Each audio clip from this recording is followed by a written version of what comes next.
Meanwhile, we are following new developments on the U.S. airstrike in Syria. President Trump ordered military action in response to the Syrian regime's chemical attack on its own people. More than 80 civilians were killed in that assault earlier this week. The strike hit the Shayrat Air Base. That is where U.S. defense officials believe the plane carrying the toxic gas originated from. And today we're getting daylight video showing the damage left behind by the strike. Ian Bremmer is president of the Eurasia Group and specializes in political risks around the world. Ian, thank you so much for joining us. Sure, my pleasure. So the majority of our allies are praising President Trump for this move. But I've got to ask you, moving forward, what sort of impact will it have kind of beyond the borders of Syria? Well, look, the reason why Obama agonized around the decision ultimately not to bomb was because it was hard to think about what the longer-term implications of getting involved in Syria were going to be. That hasn't magically changed with the Trump administration. There are more people dead. The Russians and the Iranians are more engaged directly militarily, and Assad is more entrenched. Now, what we saw yesterday, in addition to the bombing, is we saw the Trump administration saying that they now want a quick transition away from Assad. Well, nobody knows how you're going to accomplish that. Right. There is no policy mechanism for it. So, I mean, I think the question outside the region is great. So our allies, they weren't going to respond to these chemical attacks by doing something themselves. The Americans have. We applaud. It's short term. It feels good, right? Sort of bombing another country when they do something bad. We like that. But, this in no way is going to help to resolve the most challenging war in the Middle East today. And the danger for Trump, of course, is that he's unable to stop with the one set of bombs, where you don't have civilian casualties, direct responsibility to the United States, where no Americans are directly involved in action, where the Russians warned the Americans. They've said they're not going to stop working in deconflicting Russian aircraft over Syria with the United States. Right. They're going to beef up air defense. For a one-off, this looks great for Trump. Options beyond this are all horrible. So is it too simple to say, was it a good or bad decision? Look, what I would say is it's very clear that if the United States hadn't done this, no one else was going to. And that's a good reason to bomb.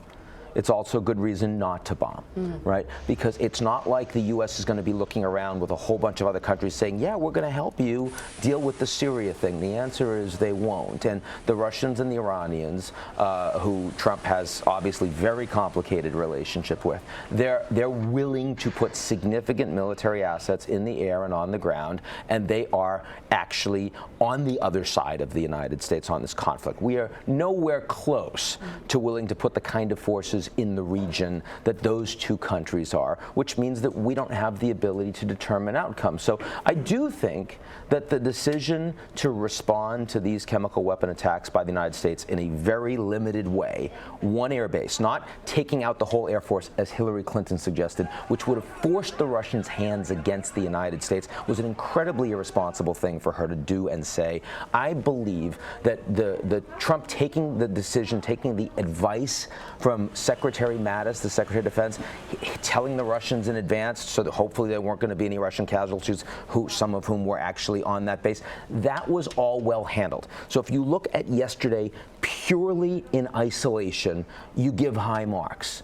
Unfortunately, yesterday was not taken in isolation. And the reason why Obama ended up looking so bad and not crossing his own red line was precisely because he couldn't see a way strategically to avoid getting entrapped in a morass, right? Well, I mean, the good thing about Trump is he doesn't think strategically, right? I mean, for him, this was all, he changed his policy 180 degrees over the course of 48 hours. That's great. So for right now, feeling pretty good.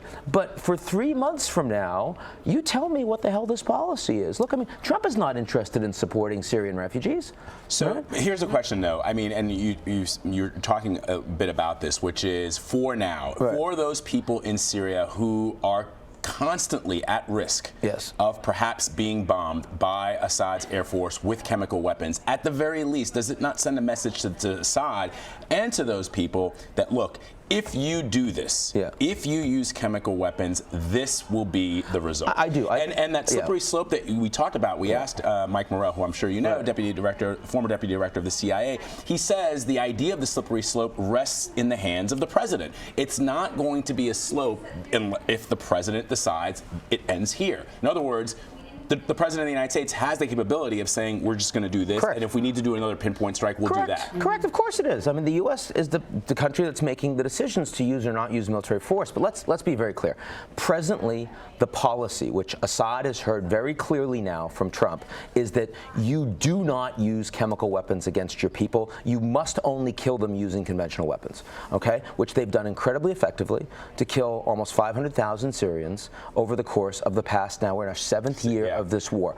You know, Trump said he saw photos that really disturbed him of children. You know what? I've seen photos for years, right, of children, of dead kids washing up on the other side of the Mediterranean because they were trying to escape, not being killed by chemical weapons, just being killed, just their country going away. And the policy of the United States is we really worry about that, but we're not going to do anything. We're not going to bring in Syrian refugees. We're going to cut back on foreign aid. We're going to cut back on the State Department, but we will occasionally bomb if they cross that chemical weapon red line. Now, I'm just asking, the American people need to ask themselves, is that the policy they want to support? Now, look, most Americans don't care very much about this. And that's fair. Does it seem strange also, and it's kind of interesting, you raise a really good point, that we bombed a country because President Trump saw those images of the beautiful babies and it clearly moved him, but we have a travel ban in place that rejects refugees coming from that country that we just launched airstrikes into. Correct. Now, if Trump were to say, I was so moved by that I'm going to implement a Canada-type policy,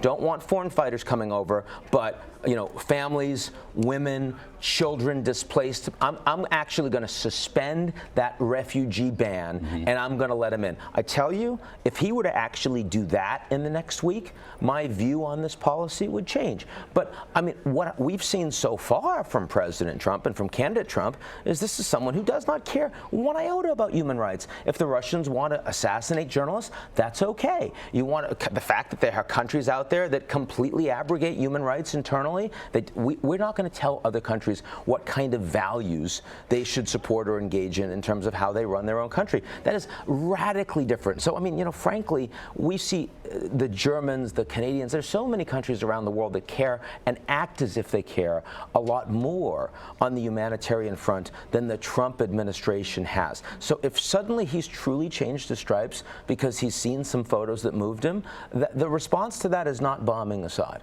The response to that is saying, you know what, I was wrong about saying we need to cut back on foreign aid. This is actually a very important thing that the United States needs to do. I was wrong in saying we don't need diplomacy. Actually, it's critical that we have better diplomacy so that we can do something for these people. Let's see that from President Trump, who has the ability not just to avoid going down the slippery slope, he also has the ability to do an unprecedented ability, like no other leader in the world, to make a difference in the lives of the millions of Syrians who have been displaced. And the United States is falling down on that job. Ian, can we talk a little bit about the relationship between the U.S. and Russia? We saw it sort of change with this new administration, or we thought we were seeing it change. You mentioned some of the reaction, Russia calling this an act of aggression, suspending the air safety agreement, saying they're going to bolster their missile defense system. But they have not canceled Rex Tillerson's meeting next week.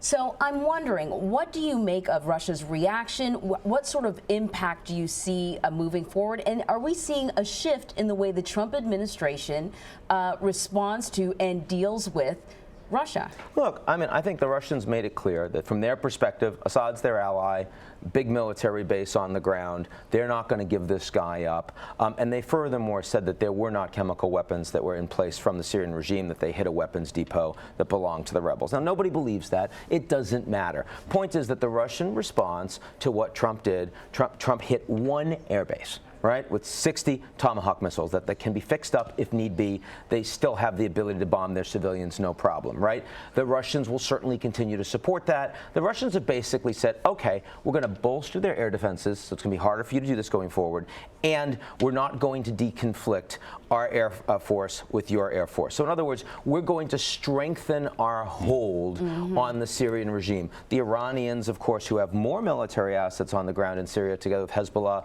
doing the same same thing. So our allies are happy with what we've done. The Russians and the Iranians are not happy. As a one-off, we can get away with this. As a one-off, the U.S.-Russia relationship hasn't fallen apart. But let's be very clear. Trump's effort when he became president was to improve the U.S.-Russia relationship.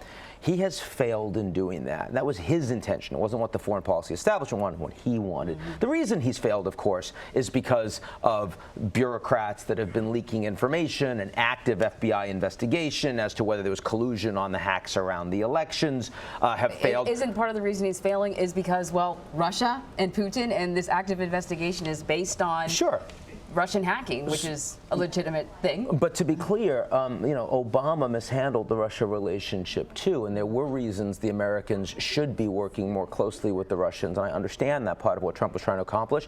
That's failed. And there is danger now that the U.S.-Russia relationship is going to become much more confrontational. And there are real risks around that, not just in Syria, but more broadly in the Middle East, in Ukraine, you name it.